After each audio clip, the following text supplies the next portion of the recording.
We're gonna get started with the pre-meeting. So we'll start off the straw poll for council leadership. Mr. City Manager. Thank you, Mr. Mayor, members of the council, good evening. We are at that point in time in our year wherein we need to make some decisions, at least provisionally, as it relates to the leadership for the council for the next year. And so you have been previously provided with some nomination forms. Those nomination forms have been filled out and submitted, and you now have an opportunity to cast a ballot, so to speak, with regard to your provisional recommendation of leadership moving forward. And that, of course, includes the mayor and vice mayor. The folks who are coming onto the council are participating as well. And if it's okay with you, I'll turn the time over to the clerk to walk us through these. Thanks. Okay. Your Honor, members of council, I have the ballots here, and I've already handed them out to the council-elect, and I'll hand them out to council now. If everyone would just fill it out, and then I'll pass out the envelope to stick it in, and then city attorney and I will go back, we'll count them, come out, city attorney will announce who the new mayor will be, and then we will move on to the vice mayor ballots. So if everyone's ready, I'll just... Okay. Mr. Mayor, if I could make one particular comment. It may be that there would be individuals who have been nominated that wouldn't want to be in the pool of consideration. And to that extent, if that is the case, if we could have that made known to us so that we could make those changes if there are any. Okay. So if there's anybody that has been nominated that does not want to be nominated, this would be the time to tell us. Okay? Okay?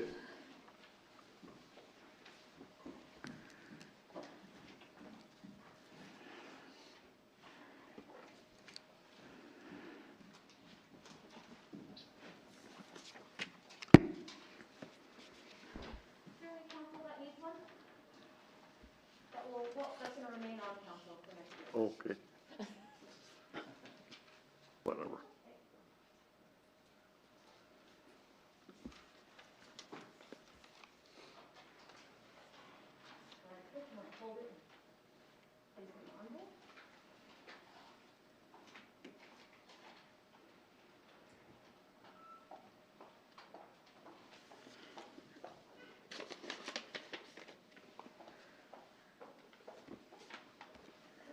Yes, absolutely.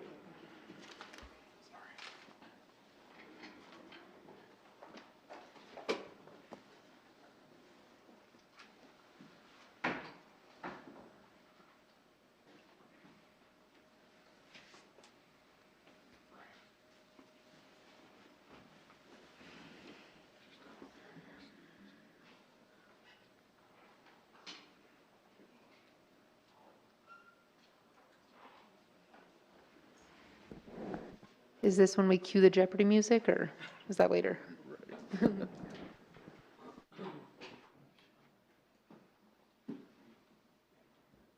got the Jeopardy theme song? Who's got the Jeopardy theme song? Yeah, right. I can't play it. I'll give you 3 seconds, I gotta hold it.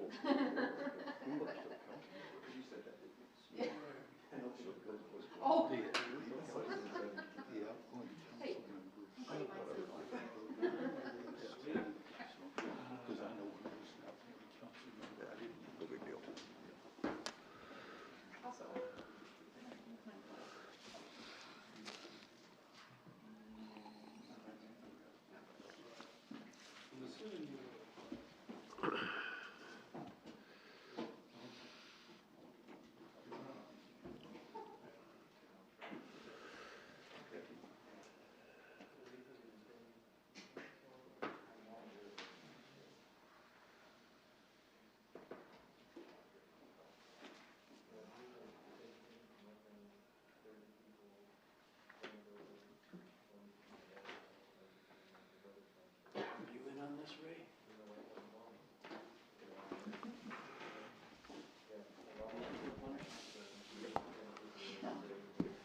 extra $100 a week, isn't it?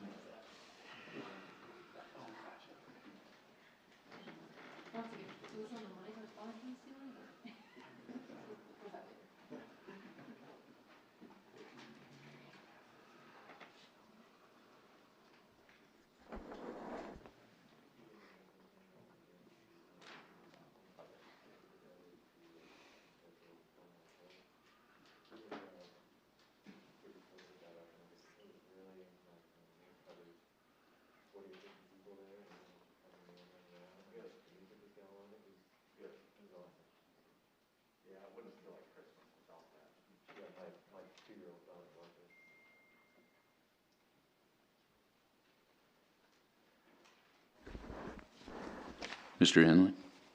Thank you, Mayor.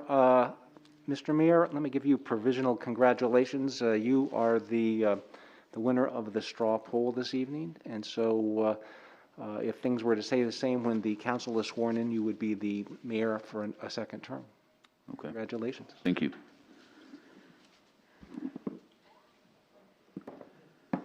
Your Honor, if I may, Yes, ma'am. Miss Amber Pollock has withdrawn her name from the vice mayor ballot. So she is on the ballot, but everyone can just scratch her off. She just asked to withdraw. Okay. So the same thing on vice mayor. If there's anybody that's been nominated that does not want to be on there, this would be the time to let us know. Okay.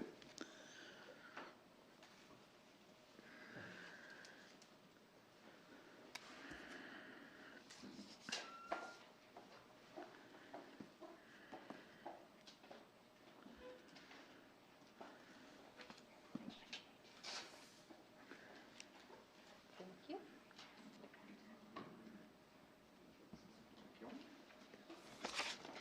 Mr. Mayor, is there any way you can get a hold of Sean? He is on his way.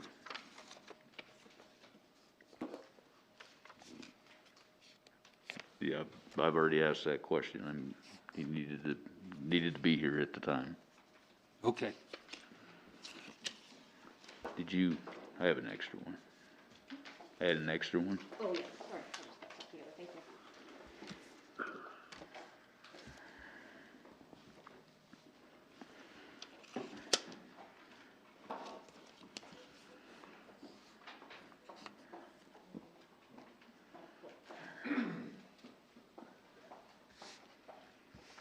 I'll just put that together. Thank you. Thank you. Yes.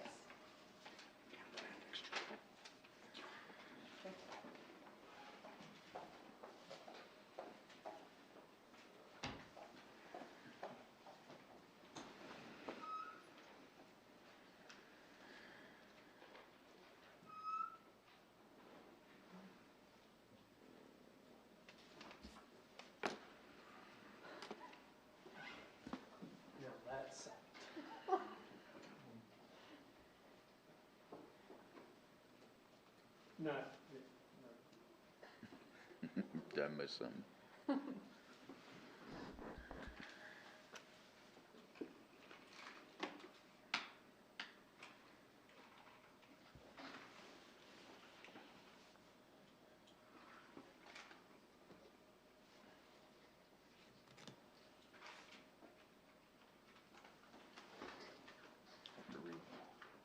I have to read them all. Here's none. Bring out the pillow, the blanket. We're gonna be here a while. Oh, look at the time.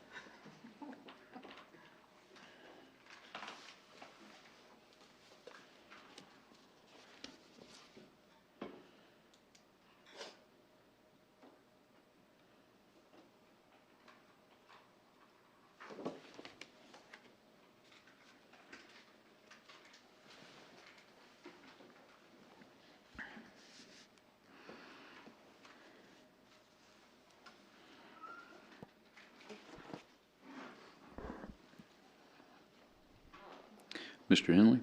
Mr. Mayor, we have a winner for vice mayor in this straw poll, and the winner is Councilman Pacheco. Congratulations. Good. All right, anything else we need to do on that? Okay. Then we'll move on to Cable Channel 192. Mr. City Manager. Thank you, Mr. Mayor, members of the council. This is a follow-up discussion with regard to a work session item of a few weeks back, wherein council asked for some homework to be done in regards to further researching this issue and possibility. And pursuant to that direction, we do have some pieces of information we want to share with you tonight. And if indeed council is ready to offer some direction, we'd certainly take that and move forward from here. Or if council needs more information, we'd be happy to take that as well and do some homework and bring it back to you if it would please the council. The thing that has been probably most illuminating to me as this evaluation internally has taken place is the fact that the importance of protecting the integrity of that revenue stream associated with our franchise, and that is, of course, the Spectrum franchise, is really critical. That's a very stable revenue source for the general fund, sizable, if you will, and certainly not one that we can afford to have diminish, particularly during times of this nature. And so, for me, the thing that was really critical was, if in fact we are going to move forward, that we do so with the framework that is appropriate to remain steadfast with the contract that we have with Spectrum, which leads to also protecting that revenue stream. And so with that, there's a few things that we'd like you to consider if indeed you do want to move forward as elements of that framework. First of all, we do believe that the most appropriate means to move forward would be under the rubric that a good solid RFP provides, a good solid RFP process.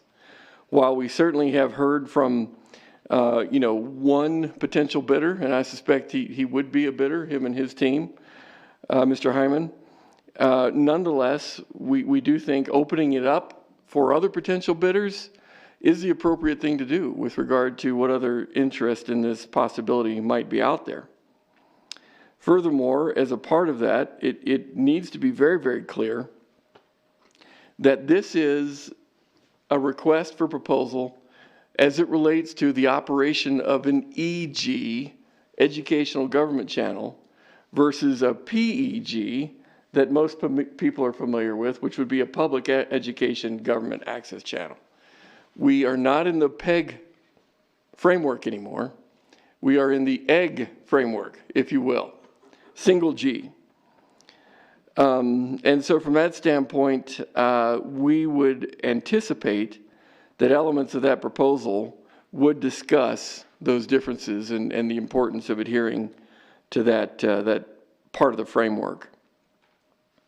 The other thing that we would ask be part of the RFP or the ultimate contract for services is that indeed the entity that applies or provides a response would need to be a nonprofit entity, thereby ensuring, if you will, a departure from the perspective that this would be a channel or a service that is commercialized.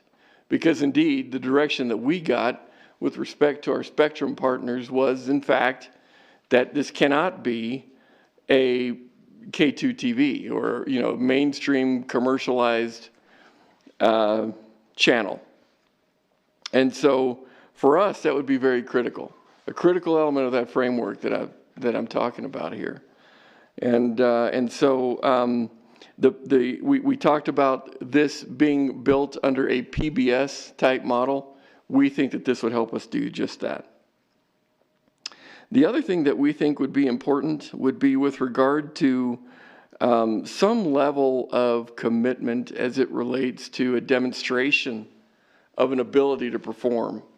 And from that standpoint, one of the things that could be is some indication of capitalization available to, demonstrate an ability to make the equipment needs happen and come to pass. Because indeed, the city of Casper does not want to be, or at least from our standpoint anyway, in the position of equipping this channel, if you will, beyond what it is that we already have available and with respect to the services that we already provide and the equipment necessary to do that, which we already have on hand.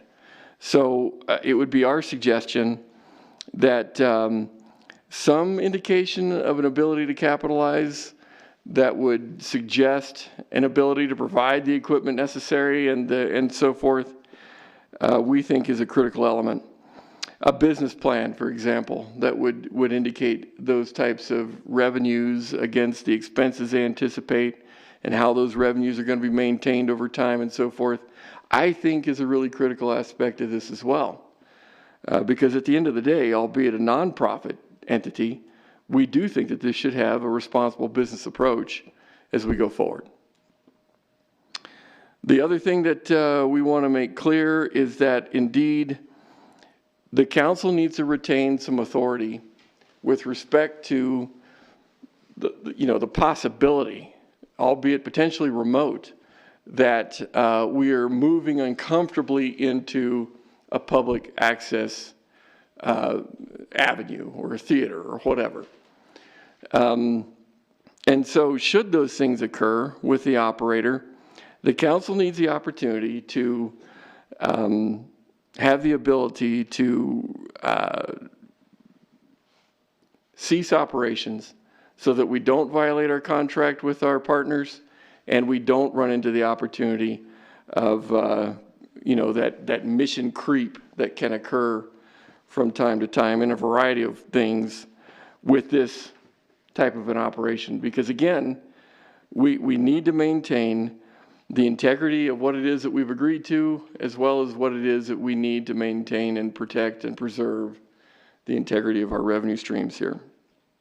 So with that, I think another thing that council needs to be comfortable with, albeit, potentially not a part of an RFP type instrument or a contract for professional services, is the idea that, there may be some editorializing that takes place even in this framework, an EG framework, that may not be consistent with what council views as appropriate.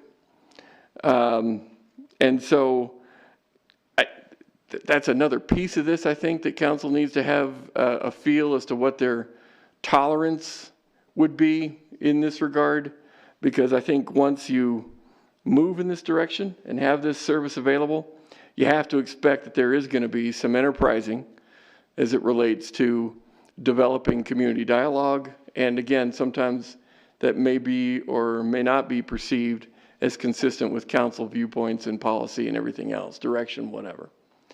And so I think council needs to be aware that that is an aspect of this that you'll have to develop a feel for some level of tolerance, whatever that's going to be. I don't know that would be something that you will be able to draw back on unless we violate some of these other tenets that this operation should be, in my opinion, organized around. And so with that, Mr. Mayor, members of the council, if council does see fit to move forward in this direction, we would absolutely recommend that these are the pieces and parts that need to be in place in order for us to move forward without negative impact and finding the appropriate balance for providing a service that arguably could be needed in our community. Okay. Councilman Bates. I have two questions regarding this, if I may, Mayor. One, with looking at it being a nonprofit organization, would they be able to qualify or put in for 1 cent funding? Mr. Mayor, Councilman Bates, that's a great question. I think that status certainly makes much more sense than a for-profit organization would to appeal to the council for access to 1 cent funding. And so, in my opinion, that could be an advantage of, this entity moving in that direction. Okay, Nonetheless, council still would have, obviously, the decision-making ability to determine whether or not 1% funds are appropriate for a function of this nature. okay. And then my second question would be regarding the RFP. Can we put a restriction on it that, since we want to keep it local, that only either Casper or Wyoming company or whatever it is could bid on it instead of by chance out of state, or since it's supposed to be local, even out of Casper or Natrona County? So is there a way we can put that restriction regarding the RFP, or is that already looked at? Mr. Mayor, Councilman Bates, another good question. I think from a practical standpoint, you certainly can, but if I could defer more insight to the attorney for that, I'd appreciate it. Thank you. Thank you, Councilman Bates, Mr. City Manager. With respect to attempting to limit the number or the type of entity that makes a bid, I think is fraught with a bit of peril. Remember, we are opening this up to a nonprofit and entity that has no residence specifically. It may be domiciled here in Wyoming, it may be formed here in Wyoming, but if there is someone who actually would provide the service better in the, coming down from Billings or the like, I don't know that we can say, you're a citizen of Billings, therefore you don't have the same right to come in and bid to do this job. And it's just, well, why not? Because these people know it. Well, maybe these people know it and maybe they don't. Because remember, it's an organization that we're giving the bid to. They can end up hiring someone from out of state, hiring someone from out of the country. And we have no control over that once you've given that out. So to try to do that at this point, I think would have some downside appeal if someone really wanted to come in and bid and we had precluded them simply because of their residency. So a citizen from the state of Montana would say, they are discriminating against me. They're preventing me from travel. They're preventing me from basically coming down and assisting them to run this station, of which I would be able to utilize a certain amount of speech rights and a certain amount of association rights. So I don't know that that would be a great suit, but I'm not going to say that it couldn't be filed and it couldn't be won if someone from out of state wanted to pursue it. So I would recommend against that.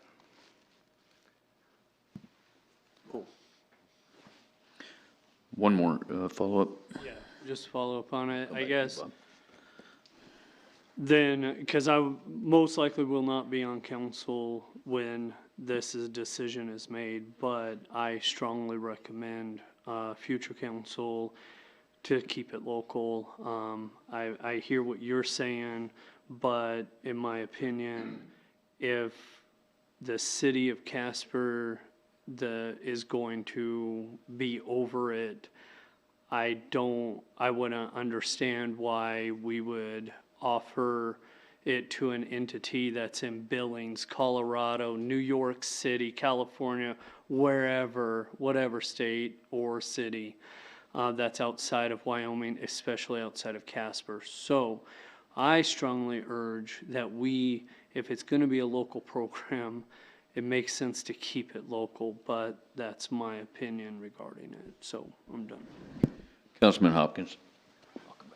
Thank you, Mr. Mayor. This is kind of expanding perhaps a little bit on what Councilman Bates was talking about, but the city currently has a number of contracts with 501c3s. And the 501c3s have to meet certain commitments to us, and they have to report to us on what they do.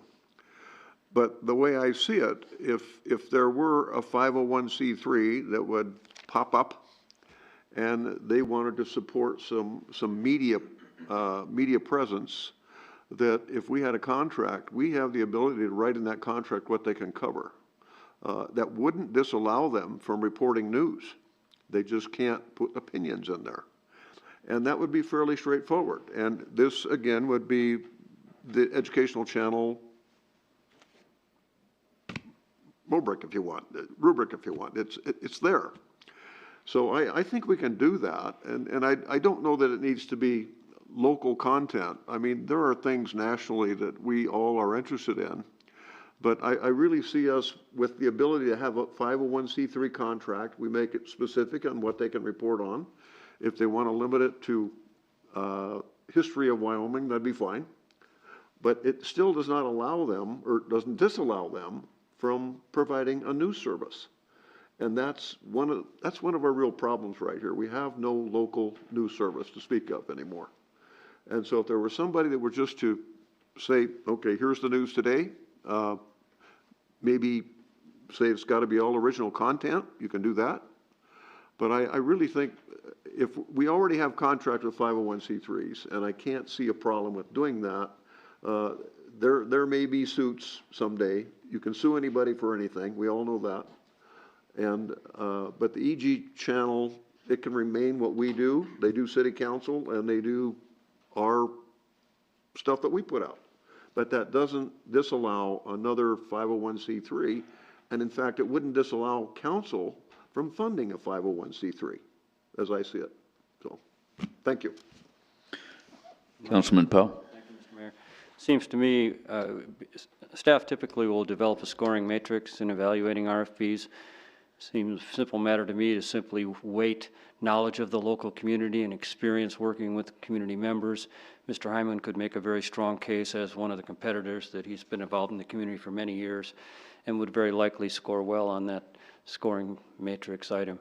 I have two questions. I agree that mission creep is a worry as far as EG versus PEG. Do we know if the FCC has given us any guidance as far as where that line is and what qualifies? Because you can make a case that virtually anything is educational.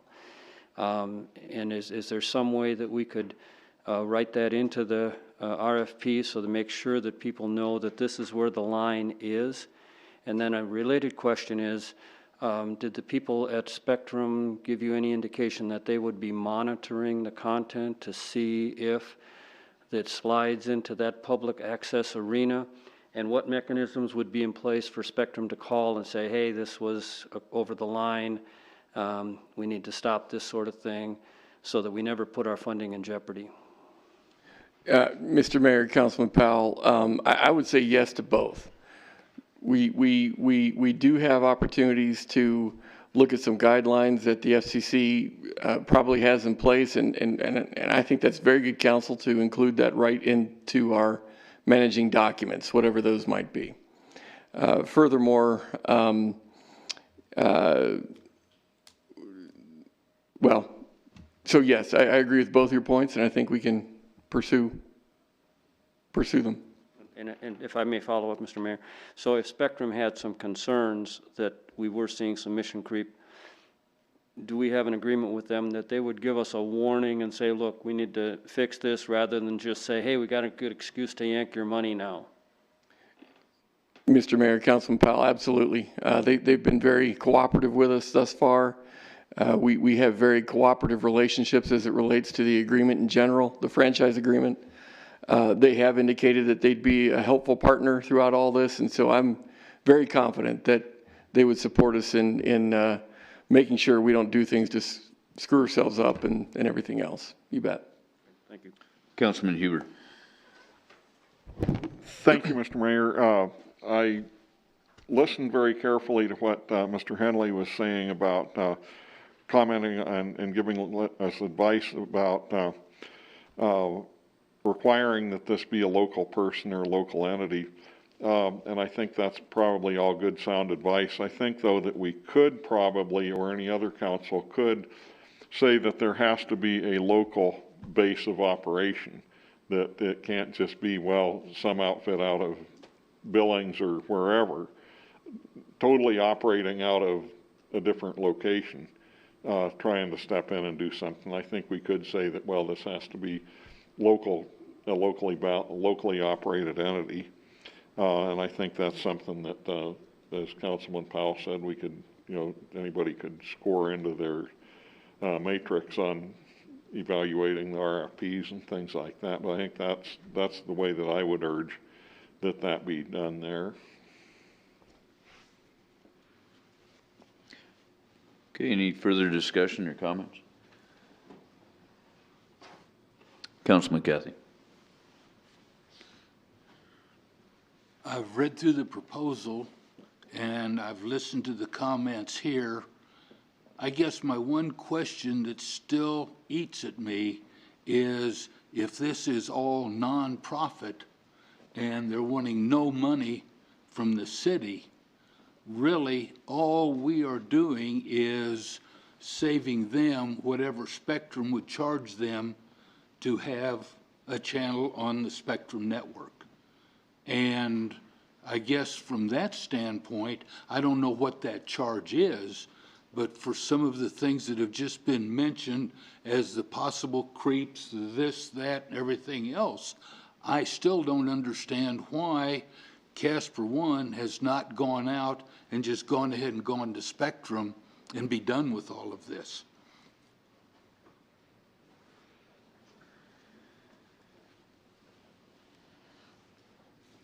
Okay, anybody else?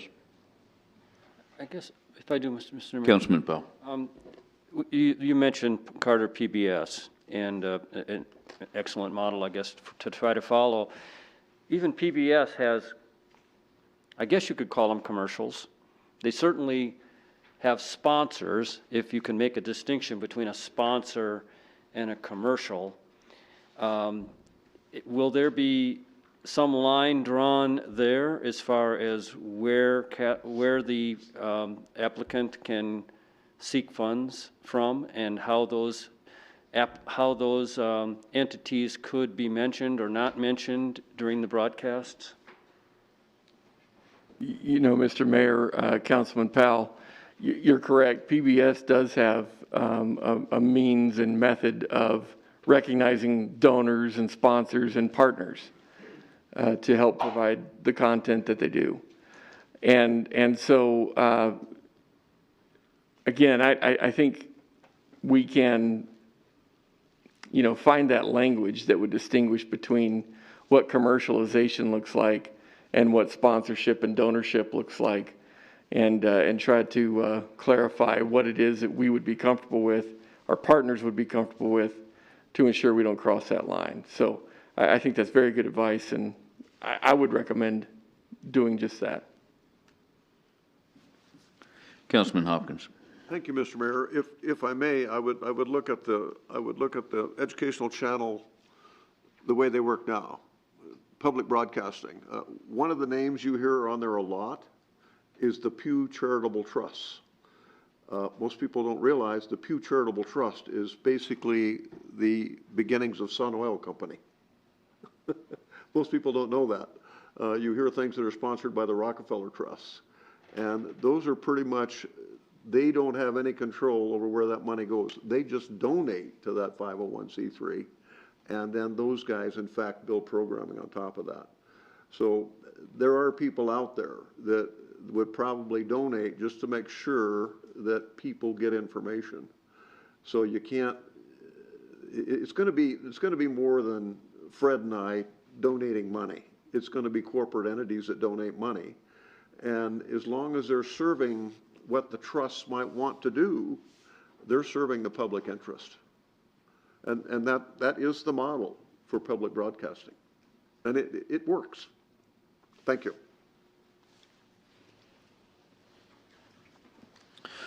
Okay, so you're looking for direction tonight as far as if we move forward with an RFP or if anybody wants any further information? Correct. Okay, so I guess I would ask if we want to move forward with an RFP on this?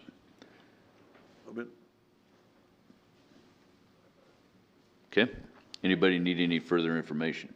Yes. Councilman Bates.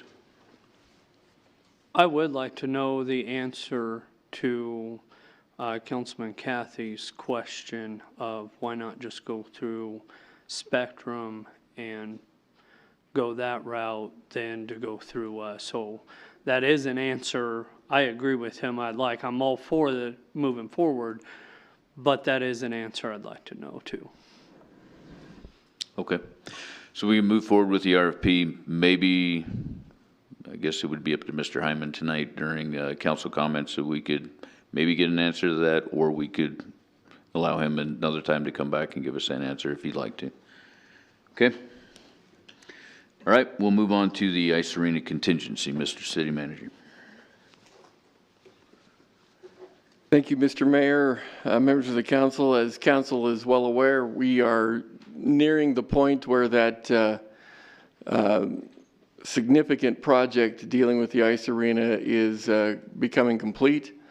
As an element of that, we have some bills yet to pay, and we have gone beyond what's available in our contingency account to the extent of about $29,000. And so we have a solution that we wanted to bring to your attention, and of course, if you are comfortable with it, we will move forward this evening in the formal setting to make it happen. As you read in your memo, we do have some dollars left over from the Hogadon project, the parking lot specifically, and we believe that those dollars would be adequate to cover the remaining portion that's left to be covered in the ice arena project. And so we are looking at a zero impact, if you will, to the overall capital budget, but indeed we are suggesting that the project regarding the ice arena plant replacement is over by about $20,000 to $25,000. And so we're suggesting moving those dollars from the balance in the Hogadon parking lot project into the ice arena project and paying those bills and wrapping that project up. I have Mr. Cortez here tonight if you need additional information. Okay, looks like we don't need additional information. Thumbs up. Okay. And we'll move on to extra Christmas, New Year's holiday, Mr. City Manager. Thank you, Mr. Mayor. Every year, the council has the opportunity to consider whether or not they would be willing to allow the employees an extra holiday day during the holidays, specifically Christmas and New Year's, wherein we allow employees to take either Christmas Eve off or New Year's Eve off, but not both. And we are suggesting that for full-time employees that be considered again this year. I think this is something that the employees would deeply appreciate given some of the difficulties and hardships they've had to endure over the past year almost. And I certainly stand behind that recommendation and be happy to answer any questions that you might have pertaining to that proposal. Any questions anybody has? Okay, are we good with moving forward with that? Okay. And on to agenda review, Mr. City Manager. Mr. Mayor, I don't really have anything along those lines, but if indeed you wanted to invite Mr. Hyman up to ask that question about the privatization of a potential channel versus what's being proposed, I would yield the floor for that time. Okay. Mr. Hyman, would you like to address that now or at a different time? I'm not sure I know all the answers on that one, so I'd like to find out some answers myself. Okay. Maybe we could provide a time at a later meeting to get an answer to that if we could. Yes. Okay. All right. Thank you, sir. Okay, with that, we'll take a short recess until 6 o'clock when we start. Thank you. Thank you.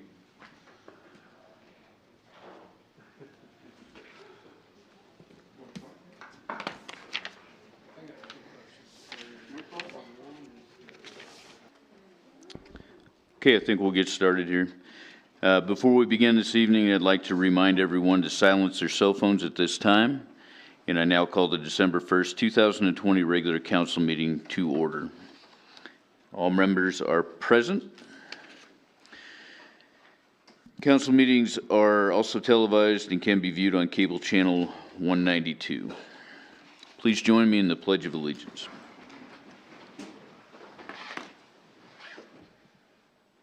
I pledge allegiance to the flag of the United States of America and to the republic for which it stands, one nation, under God, indivisible,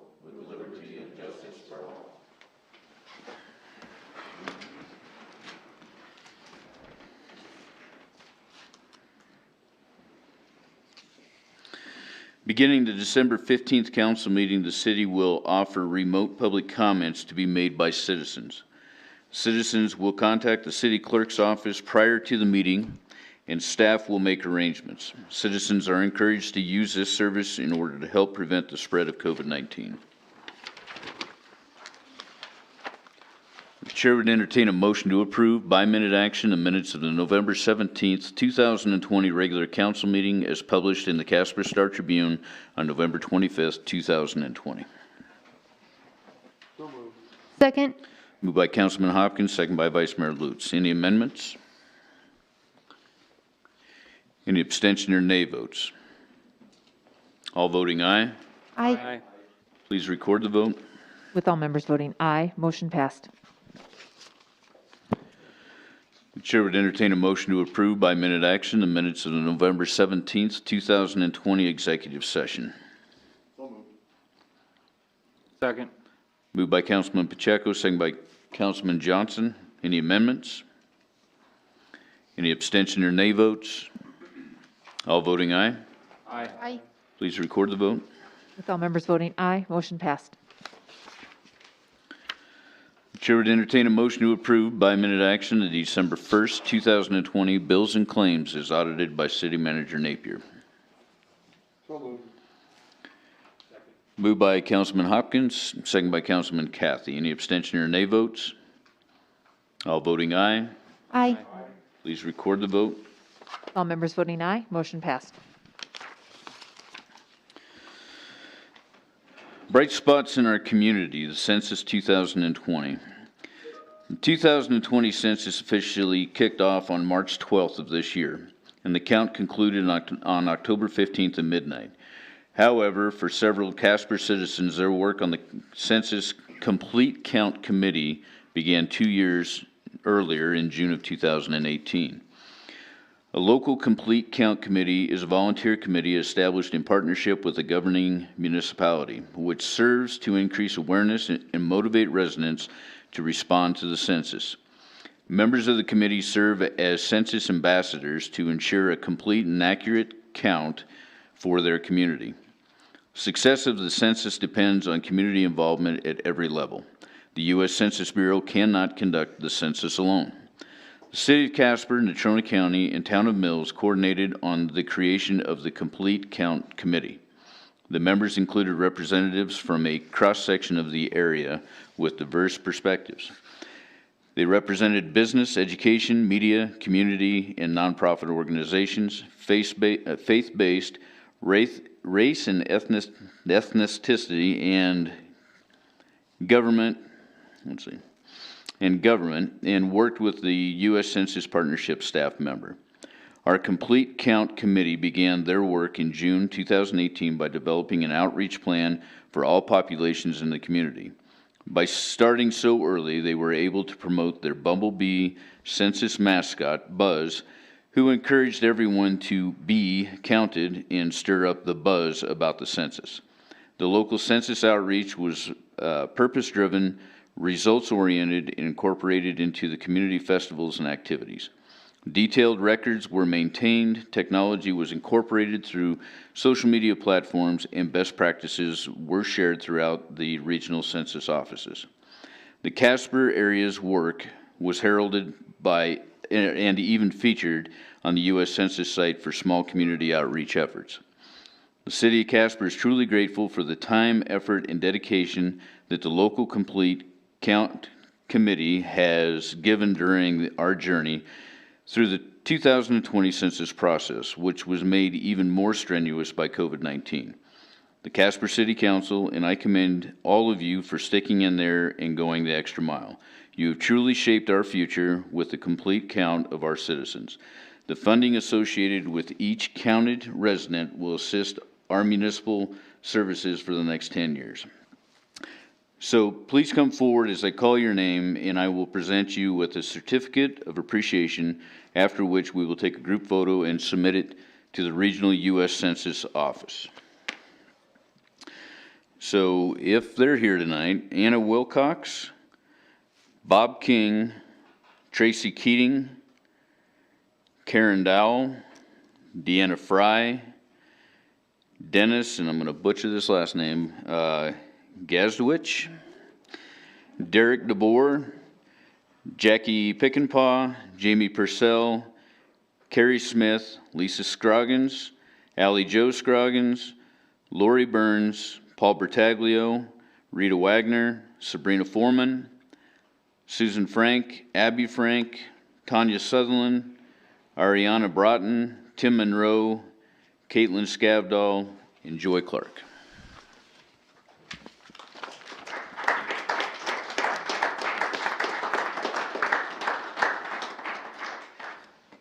You want to come up here, Liz, or?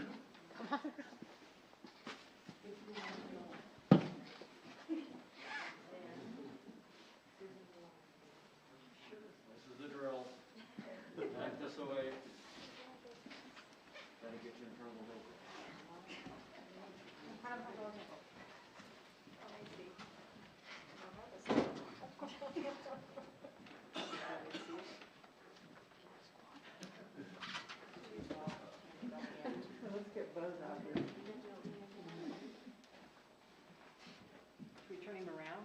Oh, you can see. You want the wings, Edo? It's good. Okay, say buzz, that'll make your mouths look good.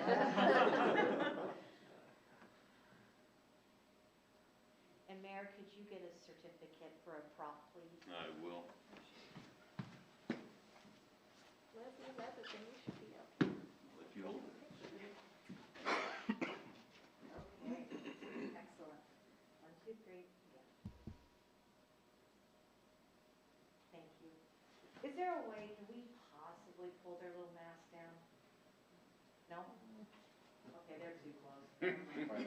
Never mind, good thought. Liz, can I give these to you, being that we have so many?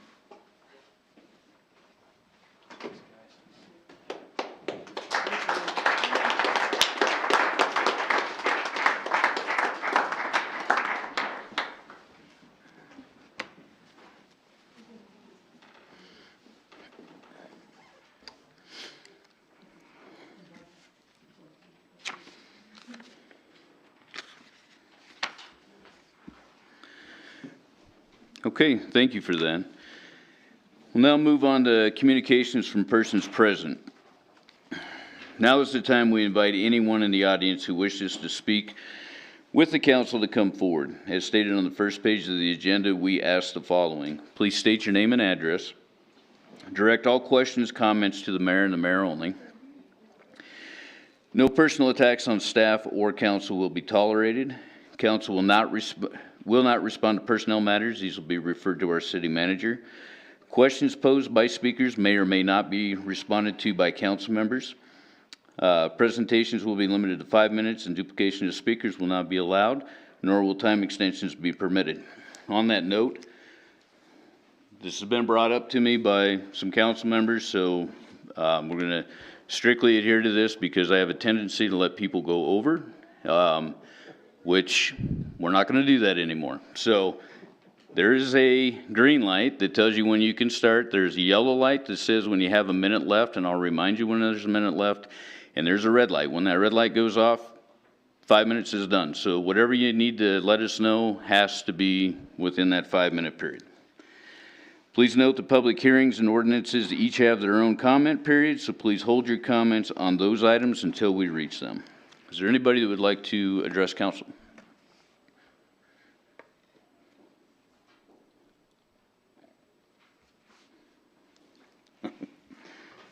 Okay.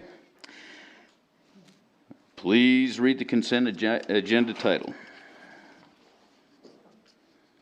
Establishing February 16th, 2021 as the public hearing date for consideration of the liquor license renewals for licensing period April 1st, 2021 through March 31st, 2022. The chair would entertain a motion to, by minute action, establish the public hearing dates just read. So moved. Second. Moved by Councilman Cathy, second by Vice Mayor Lutz. Any abstention or nay votes? All voting aye. Aye. Please record the vote. All members voting aye, motion passed. I now declare the public hearing open for the consideration of the ordinance amending Chapter 9.4 pertaining to the sale of tobacco. Mr. City Attorney, do you have any exhibits? Thank you, Mayor. One exhibit, exhibit number 1, correspondence from John Henley to the Casper City Council and J. Carter Napier dated November 19, 2020. Mr. City Manager, do you have a report? Thank you, Mr. Mayor. Just a few months ago, the statute changed as it relates to the sale of tobacco and the use therein. The most important and probably more significant change is with respect to the age by which individuals are allowed or lawfully allowed to purchase and use tobacco products. And that, of course, was changed from 18 to 21 years old. Certainly, there was additional language as well that identifies tobacco instruments and what that includes. The recommendation that staff has for council this evening is that, given the changes in the statute, similar changes in the local ordinance needs to be made as well. And that's the reason you have this proposal in front of you tonight. Okay, thank you. Council will now listen to public comment. Public hearing comments are limited to 5 minutes, and no duplication of speakers will be allowed. At this time, I would ask those individuals who wish to speak in favor of the issues involving the sale of tobacco, please approach the lectern.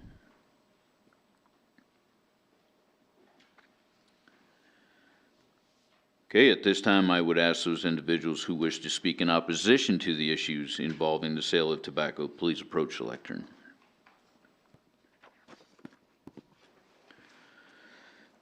There being no one to speak for or against the issues involving the sale of tobacco, I now declare the public hearing closed.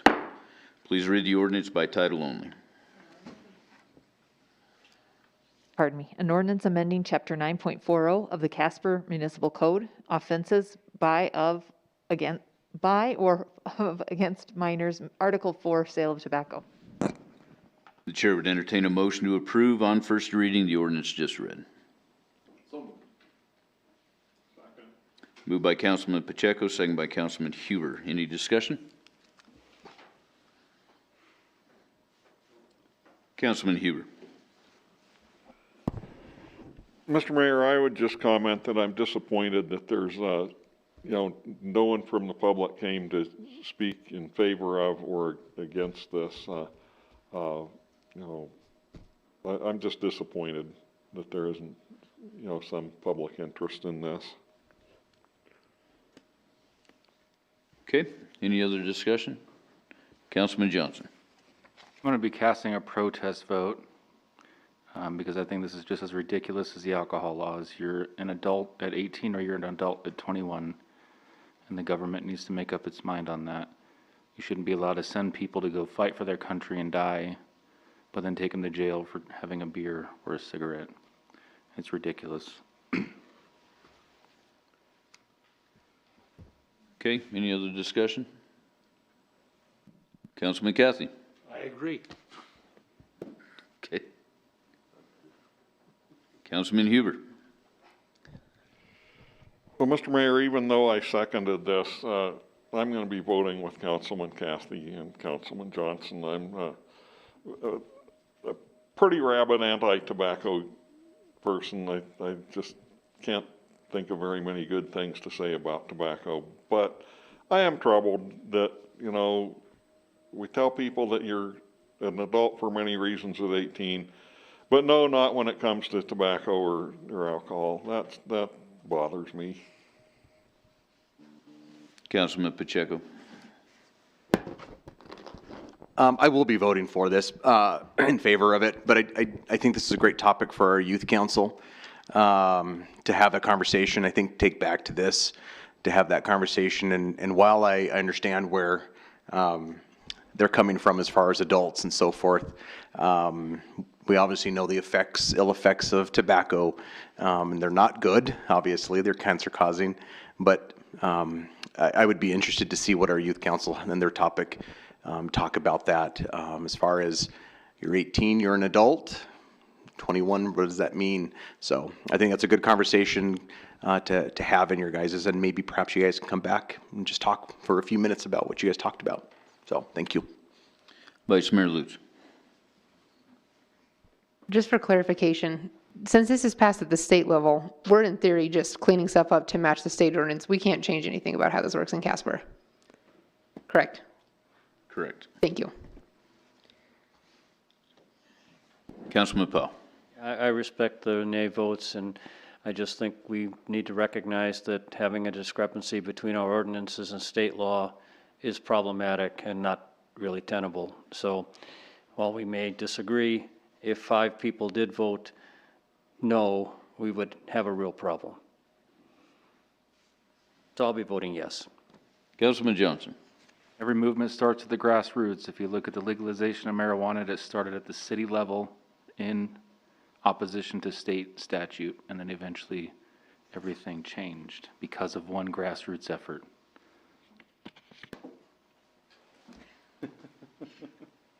Any further discussion? Any amendments? Any abstention or nay votes? Nay.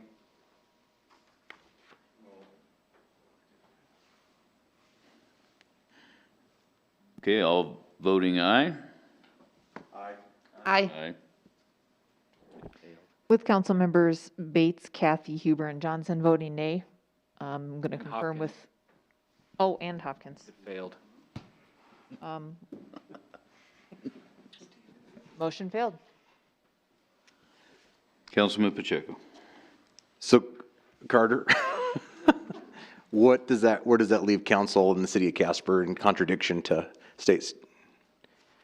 Mr. Mayor, Councilman Pacheco, what I would probably advocate for is that of rescinding the existing ordinance altogether out of the books, given that there is an obvious contradiction with respect to city law and state statute, thereby making it easier when our officers are trying to enforce the law. They don't have conflicting language pertaining to the two. And so that will be what I advocate to the attorney and the chief. And I suspect, given tonight's outcome, that'll be a conversation you'll have to deliberate as well. And therefore, meaning the police will likely need to use the statute in order to enforce the law versus the ordinance, because the ordinance wouldn't make any sense. So if the ordinance was rescinded, then they just fall back on state statute? Right, correct. Yep. Councilman Huber. Thank you, Mr. Mayor. I would just like to comment on that. I don't see a problem with our current statute saying, or our current ordinance saying one number versus, and the state statute saying a different number. All that really affects is if an officer comes in contact with someone, say a 19 or 20-year-old, an 18-year-old or something, they would not cite them into municipal court as a violation of a municipal ordinance. If they want to file a charge against them, they could cite them into the circuit court, the violation of the state statute. So I don't see any reason to rescind our current ordinance. The officers will just have to be educated on that, and I think that's a real simple thing to educate them on. If they can't keep that straight, I would worry. I have great confidence that any officer could keep that distinction straight and not have problems with that. So I don't see any reason why we would have to rescind our whole ordinance, but you know, that's just my comment on that.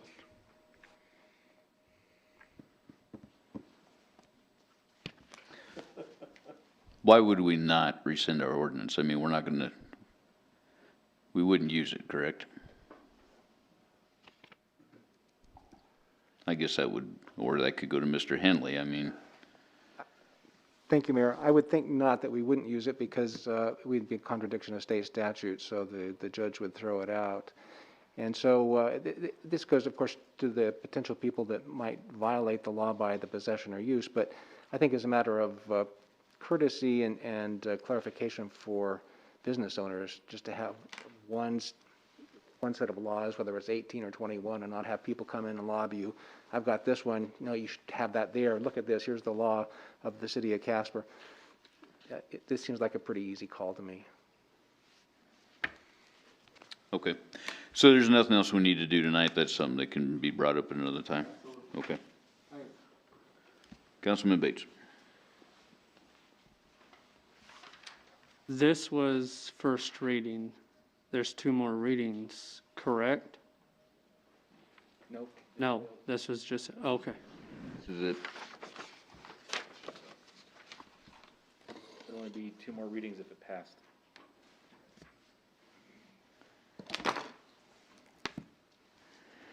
Okay. I now declare the public hearing open for the consideration of the sale of the former Beverly Street Ball Fields property. Mr. City Attorney. Thank you, Mayor. We have 2 exhibits. Exhibit number 1, correspondence from Liz Becker to J. Carter Napier dated November 23, 2020. And exhibit number 2, affidavit of publication, is published in the Casper Star Tribune dated November 30, 2020. Mr. City Manager. Thank you, Mr. Mayor. The council is familiar with this topic in that we have talked about moving land and so forth, and particularly as it relates to making land available to the private sector in concert with trying to develop workforce housing, or at least spurning the development of workforce housing by making city-owned land available. This is absolutely that aspect coming to life, if you will. The property that we're talking about here, as will be shown on your exhibit, on your screens here in just a second, is the property adjacent to Fire Station 3 on Beverly Street.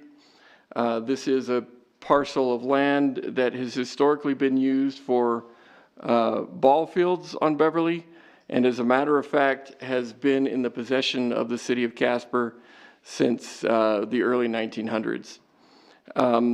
And as a matter of fact, was a gift from the federal government in that regard. We do have a bidder in the form of Casper Housing Authority in the amount of $601,000 payable to the city of Casper. And their intent is to develop a 60-unit affordable housing and or workforce housing complex. We are proposing that indeed we would recommend your approval. And for that, Mr. Mayor, we defer the floor. Okay. Council will now listen to public comment. Public hearing comments are limited to 5 minutes and no duplication of speakers will be allowed.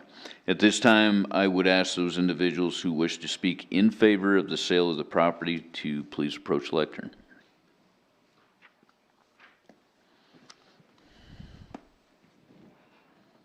Good evening. May I, or? Yeah.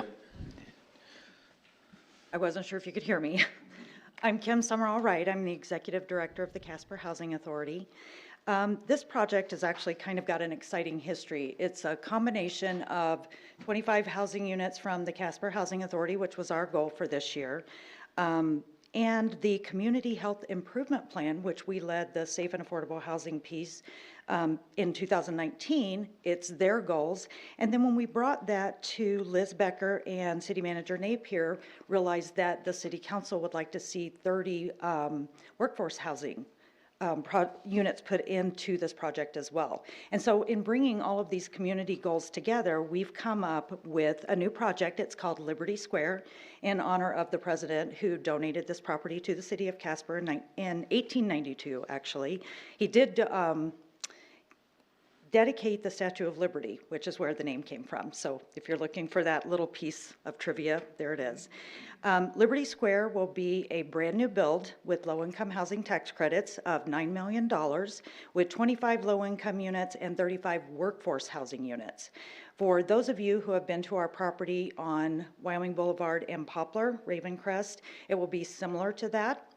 The units, it is geared towards families, and so it will have the family amenities, and the units will be additional sizes.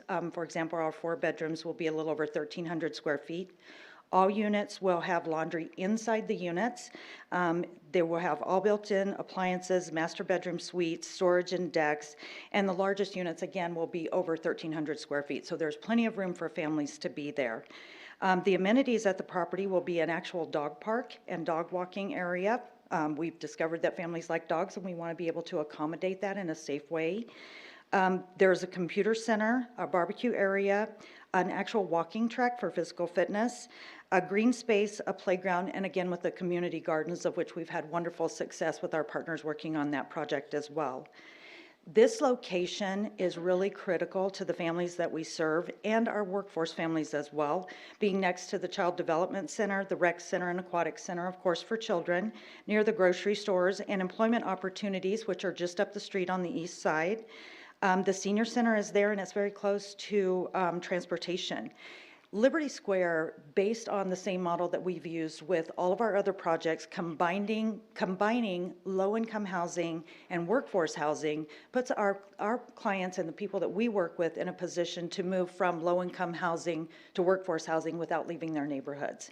So once they're established there and once they have become part of that community, we can see them rise through the ranks. And the next time that they move after they leave Liberty Square will be into their own home.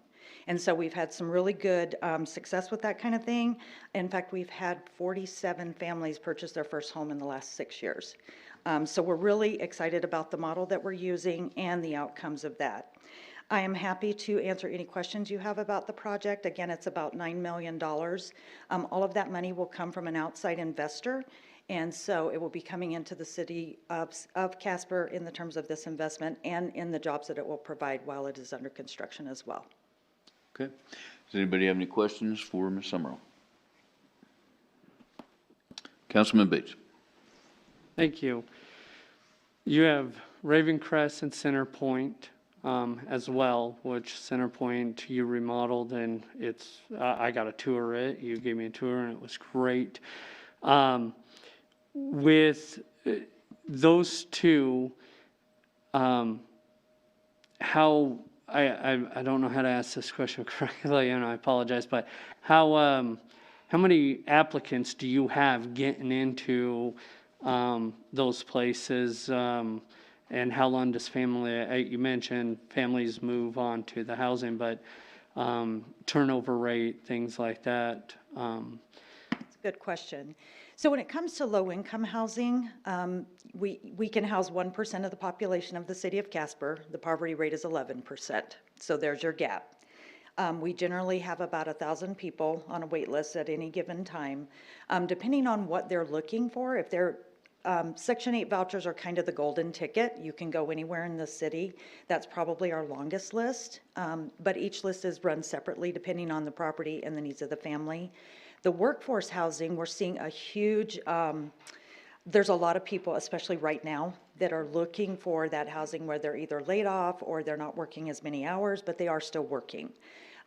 During non-COVID times, we do see a lot of families that come in. They don't need a voucher from HUD, but they can't pay full rent.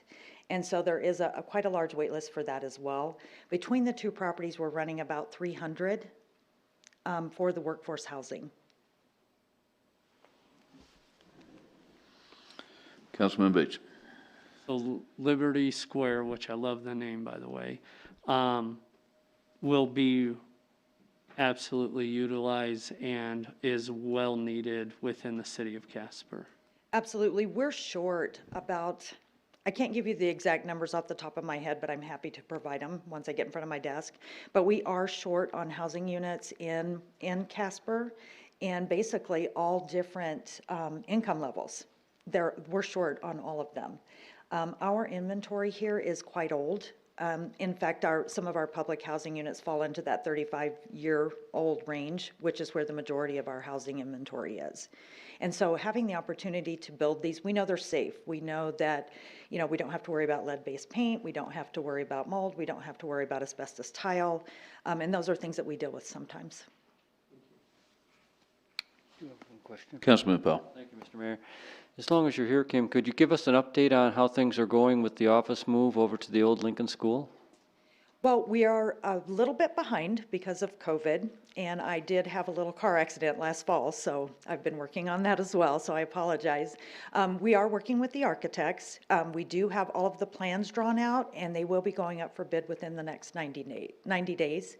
Some of the outside work is being done right now. We're pretty excited, though. I think it's going to be a real exciting project, and it will be Wyoming's first HUD and Vision Center is what it will be.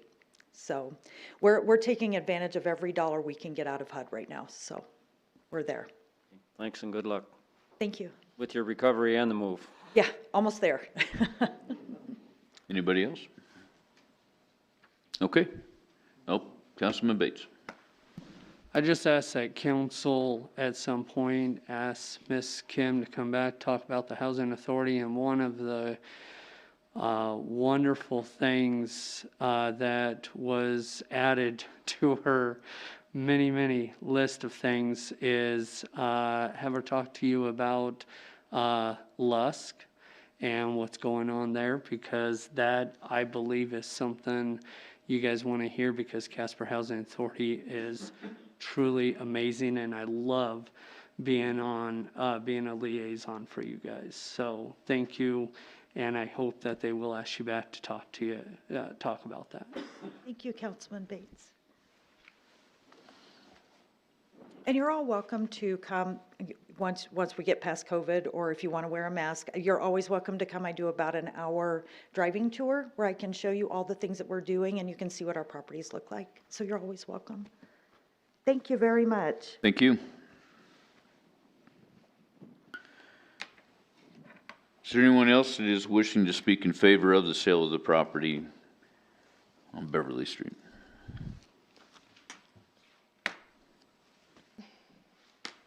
Hi, Lisa Ingebretson. I'm not necessarily saying I'm for or against, I just have a couple of concerns. That's a very busy street. So I think a traffic study absolutely has to be done, first and foremost, because putting that many people near that school and stuff, it's already congested. Secondly, I have properties literally across the street. It has been a known meth problem area. I have police officers there almost every week helping me. So I think that your police officers are going to need to get involved to kind of see how this is going to affect their jobs, because I think that if you're adding that many more low-income housing with the traffic and then everything else that's going on in that area, I think that you're going to actually add more to the police officers' jobs. It's just, I just think that there's needed to be a little bit more study going on. Okay. Anybody have any questions? Okay, thank you. Anyone else who would like to speak in favor of the sale of the property?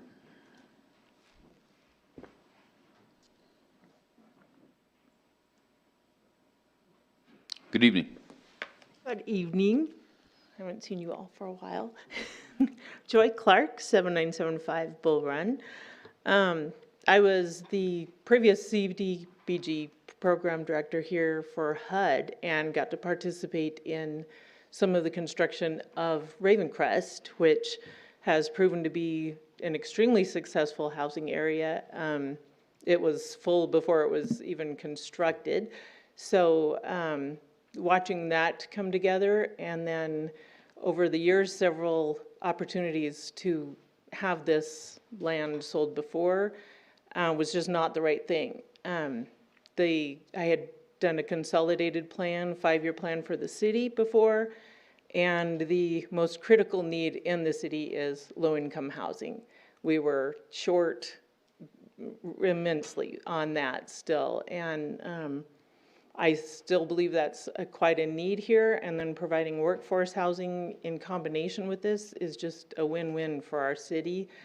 Ravencrest, as far as traffic and stuff, they're on Wyoming Boulevard, and they're in complete closed campus community, and we had previously traveled to Salt Lake and looked at their housing communities just like this one, and usually in very busy central areas of the cities, and no problems because they do have closed campuses.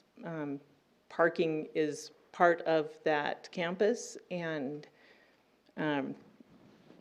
it would add some traffic to Beverly and to 12th Street, but other than that, I couldn't see a lot of trouble coming from that, from my previous history here.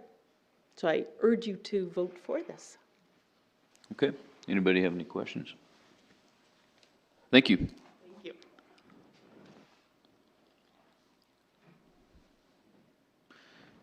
Is there anyone else who would like to speak in favor of the sale of the property?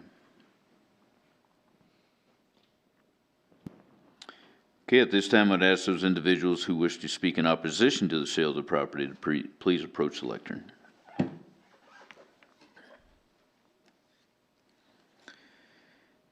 Okay, there being no others to speak for or against the sale of the property, I now declare the public hearing closed. The Chair would entertain a motion to, by resolution, accept the high bid and approve a real estate purchase agreement for the sale of property at approximately 1032 South Beverly Street.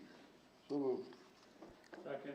Moved by Councilman Hopkins, second by Councilman Bates. Discussion. Councilman Pacheco. I'm going to support this, and the reason I do it is I've worked with the Housing Authority before, and I was their liaison for a little bit, and they do a fantastic job of, fantastic job of not only working with our community, but the demographic that they need to work with and that we sorely need in this community. And so it's definitely needed. So I have a big yes for this because I have a lot of respect for Kim and her team and the work that they do. And they do a lot of research. They do a lot of things to know what needs to work and what doesn't work. And so I've seen it. They do a fantastic job, and I have a lot of faith and trust in what the Housing Authority does. So kudos to you guys for a big need that we need here that a lot of people don't know or understand, I think. But perhaps some are understanding that during COVID and the economic downturn. So thank you, Kim, and tell your staff thank you. Councilman Bates. I kind of want to piggyback off that.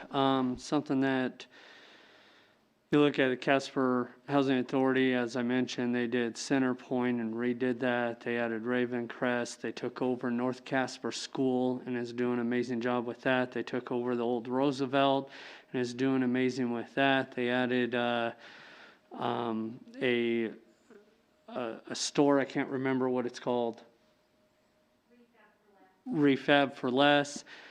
Everything that they do and touch prospers and is amazing. And if you, as she said, if you have not taken a chance to go through and say, please schedule an appointment with her and see the amazing job.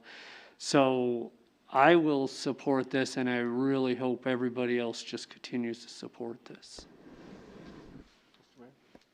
Councilman Powell. I, of course, echo all of those comments, but I'd also like to salute city staff because when city owns a piece of property like this, it's easy to just kind of let it sit there indefinitely.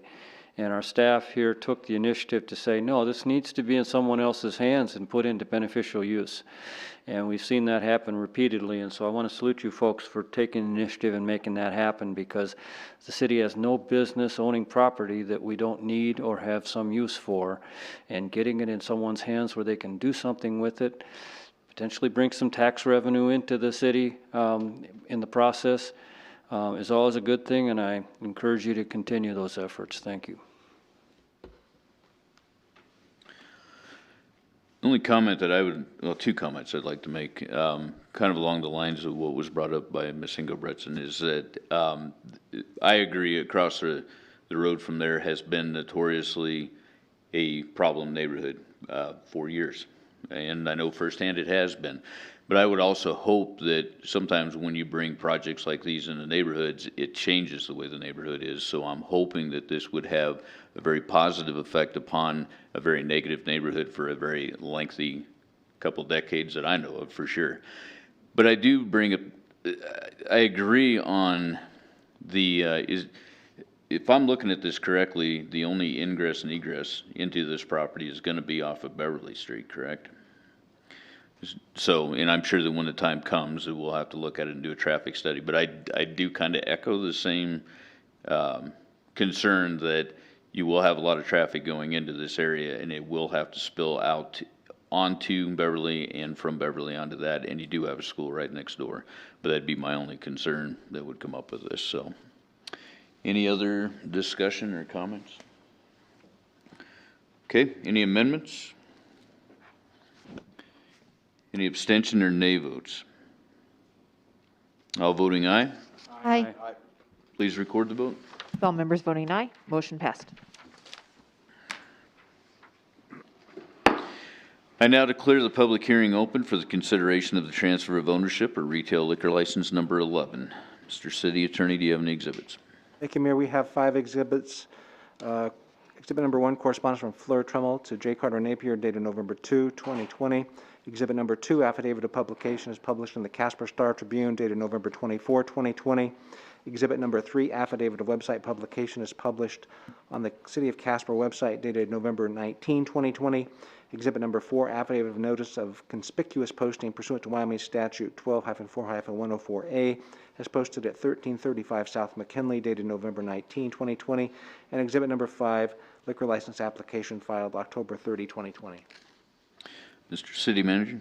Thank you, Mr. Mayor, members of the council. This is just a simple situation wherein the ownership of this liquor license is changing, and according to statute and with respect to those requirements, we are bringing this forward for your formal consideration to allow this transfer to occur.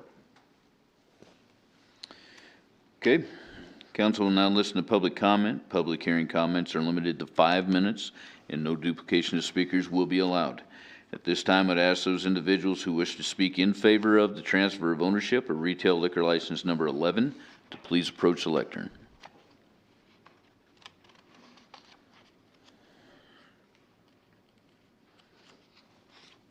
Okay, at this time, I would ask those individuals who wish to speak in opposition to the transfer of ownership of retail liquor license number 11 to please approach the lectern.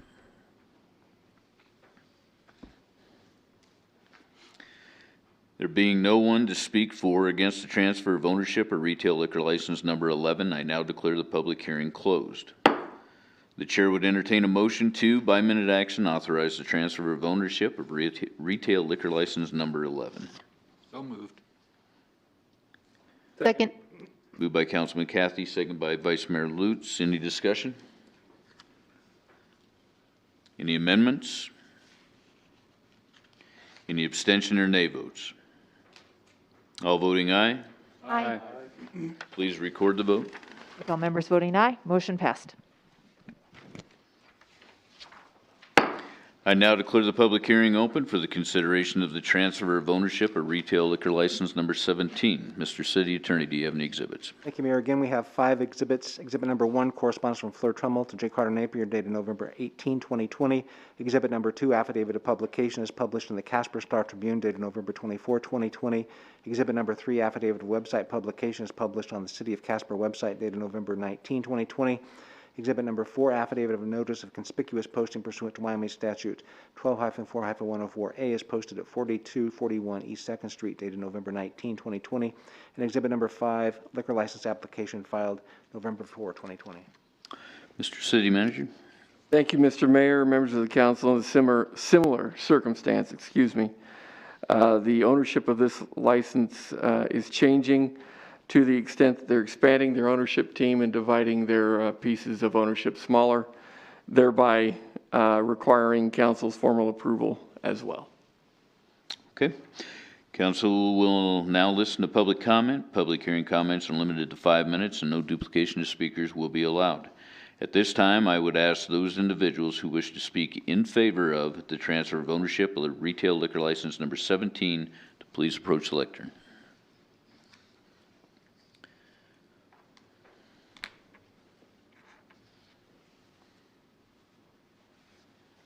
Good evening. I'm Polly Carlson. I live at 6642 Riverside Drive, and my husband and I are the owners of the liquor shed. And a couple years ago, we recruited our niece from Denver to come and manage the store, and we are quite pleased with her. performance, and we are now going to split our shares with her to make her part owner. So I just wanted to introduce her and myself and see if there's any questions. Okay. Anybody have any questions? And I assume that, okay. All right. All right, thank you.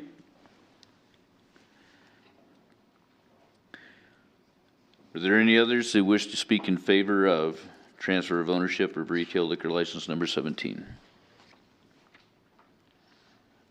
Okay, at this time, I would ask those individuals who wish to speak in opposition to the transfer of ownership of retail liquor license number 17 to please approach the lectern.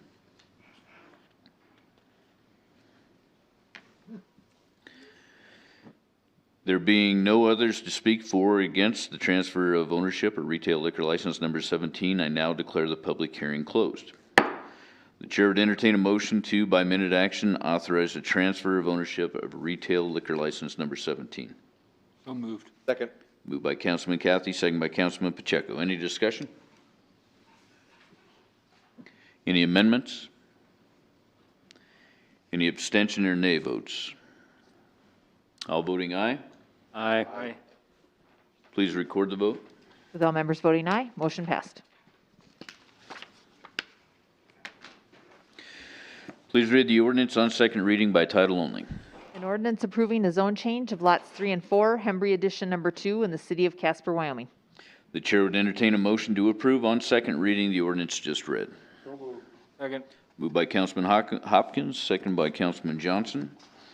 Council will now listen to public comment. Public comments are limited to 5 minutes and no duplication of speakers will be allowed.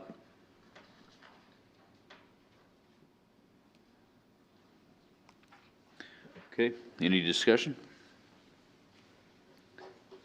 Any amendments? Any abstention or nay votes? All voting aye. Aye. Please record the vote. All council members voting aye, motion passed. Please read the ordinance on second reading by title only. An ordinance approving the Mesa del Sol 4 subdivision agreement and the vacation number replat creating Mesa del Sol 4 addition. The chair would entertain a motion to approve on second reading the ordinance just read. So moved. Second. Moved by Councilman Johnson, second by Councilman Cathy. Council will now listen to public comment. Public hearing comments are limited to 5 minutes and no duplication of speakers will be allowed.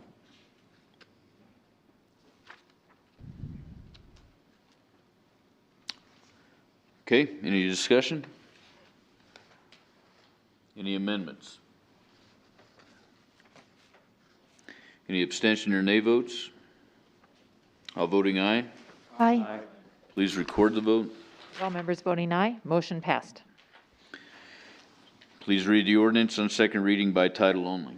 An ordinance approving the Kinko Addition Number 2 subdivision agreement and the final plat creating Kinko Addition Number 2. The chair would entertain a motion to approve on second reading the ordinance just read. So moved. Second. Moved by Vice Mayor Lutz, second by Councilman Johnson. Council will now listen to public comment. Public comments are limited to 5 minutes and no duplication of speakers will be allowed.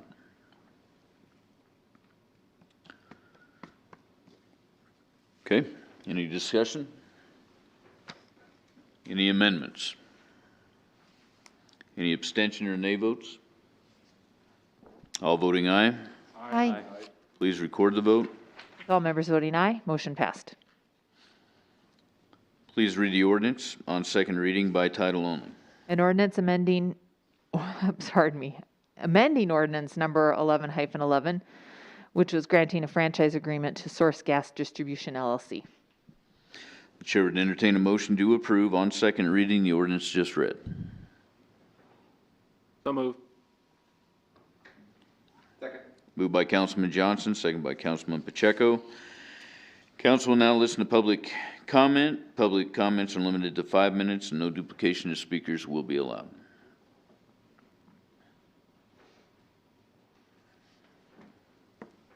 Okay, any discussion? Any amendments? Any abstention or nay votes? All voting aye. Aye. Please record the vote. With all members voting aye, motion passed. Please read the consent resolutions by title only. Item 11A1, a contract with Huber Plumbing and Heating for the replacement of the Metro Animal Shelter boilers and mechanical equipment. Item 11A2, a contract amendment with Stan Tech for the river restoration project. Item 11A3, an agreement for bridge abutments for the Rails to Trails corridor with the Wyoming Department of Transportation. Item 11A4, submission of a land and water conservation fund grant application for the First Street Gateway project. Item 11A5, the release of local assessment district liens, and this will be by 2 resolutions. Item 11A6, the purchase of mobile telephone positions from Converge One. Item 11A7, the purchase of mobile radio positions from Motorola. And item 11A8, a contract for marketing of city facilities with Visit Casper. The chair would entertain a motion to adopt the consent resolutions just read. So moved. Second. Moved by Councilman Johnson, second by Vice Mayor Lutz. Mr. City Manager, would you like to comment on any of the items? Just a couple quick things, Mr. Mayor. Thank you. One of the items that I am really pleased with that council is hopefully approving this evening would be with respect to 11A5. The attorney's office has been working incredibly diligently to get these liens off our books and deal with a bunch of old assessments that haven't been dealt with in quite some time. And so this is one of those entries in that chapter, if you will, and I really appreciate that. The other thing I was going to mention is there's a number of CARES Act funding applications here that we're making by virtue of this approval tonight as well. And that is really consistent with what we talked about in the past. So thank you. Okay, thank you. Are there any abstention or nay votes? Mr. Mayor, I would just like to point out for the record that Huber Plumbing is not now, never has been any part of a relationship to my family. I have always pointed out to people that Heine Huber, the guy that used to have that, he was a great guy, so obviously he's no part of my family. But I just want that clear on the record that that I'm not in any manner related to that entity. Okay. So with that said, any abstention or nay votes? All voting aye? Aye. Please record the vote. With all members voting aye, motion passed. Please read the consent minute action titles. Adopting the Wyoming Association of Municipalities 2021 Wyoming Legislative Agenda. The chair would entertain a motion to approve the consent minute action agenda items just read. So moved. Second. Moved by Councilman Hopkins, second by Councilman Johnson. Any abstention or nay votes? All voting aye? Aye. Please record the vote. All members voting aye, motion passed. At this time, we ask council members to bring forward relevant concerns or items of interest. Councilman Bates. Thank you, Mayor. I've been thinking about this for a week now, and I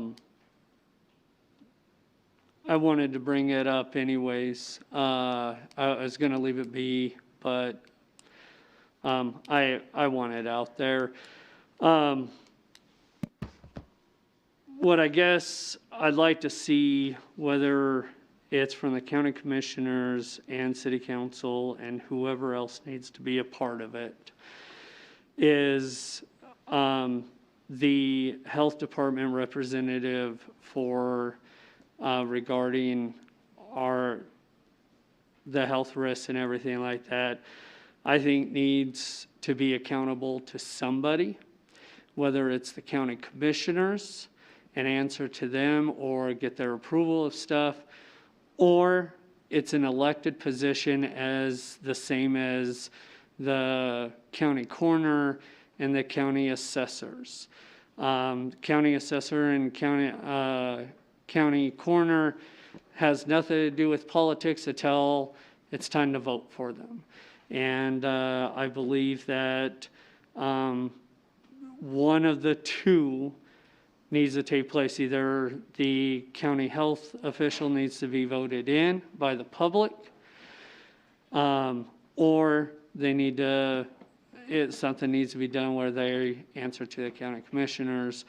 That's my opinion, to make sure everybody stays accountable and we keep transparency all the way through. That's just my opinion. Other than that, that's all I have. Councilman Huber. No comments tonight, thank you. Councilman Pacheco. As we move into the cold and flu season, especially the flu season coming up, you know, I know we're kind of banging the drum. I'm just hoping people are continuing to remain as safe as possible, that they're masking when they have to and they can't social distance. I'm hoping that, I know that you're hearing this from us, and I know the mayor will probably have a few comments maybe a little bit later on about a few things, but I don't want to steal any thunder or anything, but I want to make sure that we are doing the best that we can to protect not only ourselves, but the people around us, to be able to do that. I know I've said this before, we are expecting our young people at schools to wear masks, and I don't think it's too hard for us to mask up when we're out and about. So that is my hope, that is my prayer, and I just hope we're all in this together. And I just want to say thank you to our health workers for putting their lives on the line every day for us. So that's all I got. Thank you. Councilman Cathy. Nothing tonight. Councilman Johnson. Well, I went over several state statutes regarding our public health officers at the state and county level, and they're given a great deal of autonomy that's written into statute, and I think it's, you know, the reasoning behind it is to keep politics out of medical issues. And so, if anything were to change, and that's something the state legislature is going to have to take on, there's nothing we or the county commission can do about it. If you read the statutes, I mean, they can do a lot. And I think the legislature at the time when they wrote it, shortly after I think the smallpox outbreak when that happened, they gave that level of autonomy to those medical professionals to keep elected politicians who have no medical background out of medical decisions. So I just wanted to give a little history on where that comes from, I guess. But other than that, that's all I have. Councilman Hopkins. Thank you, Mr. Mayor. Our last item on our agenda was our 2021 WHAM board resolutions. This council, our city manager and Councilman Powell have worked really hard with WHAM over the years, and this year I think hopefully some of the things will bear fruit that we are submitting to the legislature via WHAM. They are all very important to the cities and towns of the state of Wyoming. But I just wanted to take a minute and thank you, Carter, and you, Charlie, for working very hard with our folks at WHAM to get some of these things in. And I might, as I recall, I think several of them are actually pretty much authored by this group and approved by this group, but we concurred on every one of them. And they really are important to the cities and towns of Wyoming. And I hope the legislature takes that into consideration. Thank you. Councilman Powell. Thank you, Mr. Mayor. Just three quick things. One of the items that we just passed was a slight increase in the funding for Stantec to continue their work on the river restoration project. And I think every time that comes up, it's good to point out the importance of this project in terms of the long-term health of this community. As the Stantec worked on the first half of the First Street Reach, they found a significant plume that was actually leaking into the river, and we saw a sheen there because of that. We didn't know how bad that situation was until they dug into it and found all of this oil from who knows when, 100 years ago. It's since been capped and stopped as part of this river restoration project. And so this is something that this council has worked on. Hopefully the next council continues to work on, and the council after that continues to work on, because we've got a lot of work to do. We need to keep our eyes on the long-term goal of having a healthy river run through our city. I think we've done great work. It's hard, it's expensive, and it takes a long-term view that needs to carry on from one council to the next, and so I hope that is certainly the case.